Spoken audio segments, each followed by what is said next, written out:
जय श्री कृष्ण। राधे राधे। आइए सुनते हैं द्वादशी व्रत का महात्म्य। कृष्ण द्वारा द्वादशी व्रत का महात्म्य। युधिष्ठिर ने कहा, भगवान, सब प्रकार के उपवासों में जो सबसे श्रेष्ठ, महान फल देने वाला और कल्याण का सर्वोत्तम साधन हो, उसका वर्णन करने की कृपा कीजिए। श्री भगवान बोले, महाराज युधिष्ठिर, तुम मेरे भक्त हो। जैसे पूर्व में मैंने नारद से कहा था, वैसे ही तुम्हें बतलाता हूँ, सुनो।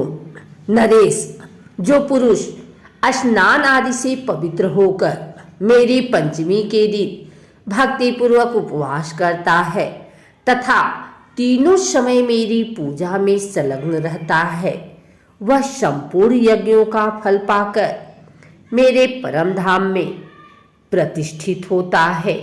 नरेश्वर, अमावस्या और पूर्णिमा, ये दोनों पर्व, दोनों पक्ष की द्वादशी तथा श्रवण नक्षत्र, ये 5 तिथियां मेरी पंचमी कहलाती है। ये मुझे विशेष प्रिय है। अतः श्रेष्ठ ब्राह्मणों को उचित है कि वे मेरा विशेष प्रिय करने के लिए मुझ में चित्त लगाकर इन तिथियों में उपवास करें। नर श्रेष्ठ जो सब में उपवास न कर सके, वह केवल द्वादशी को ही उपवास करे। इससे मुझे बड़ी प्रसन्नता होती है। जो मार्गशीर्ष की द्वादशी को दिन रात उपवास करके केशव नाम से मेरी पूजा करता है, उसे अश्वमेघ यज्ञ का फल मिलता है। जो पौष मास की द्वादशी को उपवास करके नारायण नाम से मेरी पूजा करता है, वह वाजपेय यज्ञ के फल पाता है। राजन, जो माघ की द्वादशी को उपवास करके माधव नाम से मेरा पूजन करता है, उससे राजसूय यज्ञ का फल प्राप्त होता है। नरेश्वर, फाल्गुन के महीने में द्वादशी को उपवास करके जो गोविंद के नाम से मेरा अर्चन करता है, उसे अतिरात्र यज्ञ का फल मिलता है। चैत्र महीने की द्वादशी तिथि को व्रत धारण करके जो विष्णु नाम से मेरी पूजा करता है, वह पुंडरीक यज्ञ के फल का भागी होता है। पांडुनंदन, वैशाख की द्वादशी को उपवास करके मधुसूदन नाम से मेरी पूजा करने वाले को अग्निष्टोम यज्ञ का फल मिलता है।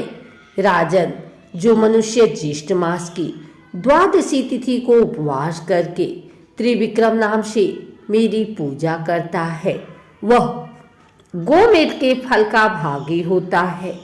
भरत श्रेष्ठ, आषाढ़ मास की द्वादशी को व्रत रहकर वामन नाम से मेरी पूजा करने वाले पुरुष को नरमेध यज्ञ का फल प्राप्त होता है। राजन, श्रावण महीने में द्वादशी तिथि को उपवास करके जो श्रीधर नाम से मेरा पूजन करता है, वह पंचयज्ञों का फल पाता है। नरेश्वर, भाद्रपद मास की द्वादशी तिथि को उपवास करके ऋषिकेश नाम से मेरा अर्चन करने वाले को सौत्रामणि यज्ञ का फल मिलता है। महाराज, अश्विन की द्वादशी को उपवास करके जो पद्म नाम से मेरा अर्चन करता है, उसे 1000 गोदान का फल प्राप्त होता है। राजन, कार्तिक महीने की द्वादशी तिथि को व्रत रहकर जो दामोदर नाम से मेरी पूजा करता है, उसको संपूर्ण यज्ञों का फल मिलता है। नरपते, जो द्वादशी को केवल उपवास ही करता है, उसे पूर्वोक्त फल का आधा भाग ही प्राप्त होता है। इसी प्रकार श्रावण में यदि मनुष्य भक्ति युक्त चित्त से मेरी पूजा करता है, तो वह मेरी शालोक्य मुक्ति को प्राप्त होता है। इसमें तनिक भी अन्यथा विचार करने की आवश्यकता नहीं है। उपयुक्त रूप से प्रति मास आलस्य छोड़कर मेरी पूजा करते करते जब 1 साल पूरा हो जाए, तब पुनः दूसरी साल भी मासिक पूजन प्रारंभ कर दे। इस प्रकार जो मेरा भक्त मेरी आराधना में तत्पर होकर 12 वर्ष तक बिना किसी विघ्न बाधा के मेरी पूजा करता रहता है, वह मेरे स्वरूप को प्राप्त हो जाता है। राजन, जो मनुष्य द्वादशी तिथि को प्रेम पूर्वक मेरी और वेद संगीता की पूजा करता है, उसे पूर्वोक्त फलों की प्राप्ति होती है, इसमें संशय नहीं है। जो द्वादशी तिथि को मेरे लिए चंदन, पुष्प, फल, जल, पत्र अथवा मूल अर्पण करता है, उसके समान मेरा प्रिय भक्त कोई नहीं है। नरश्रेष्ठ युधिष्ठिर, इंद्र आदि संपूर्ण देवता उपयुक्त विधि से मेरा भजन करने के कारण ही आज स्वर्गीय सुख का उपभोग कर रहे हैं।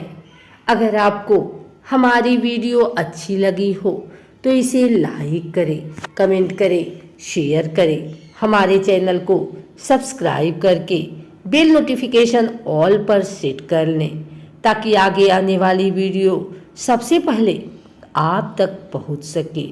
धन्यवाद।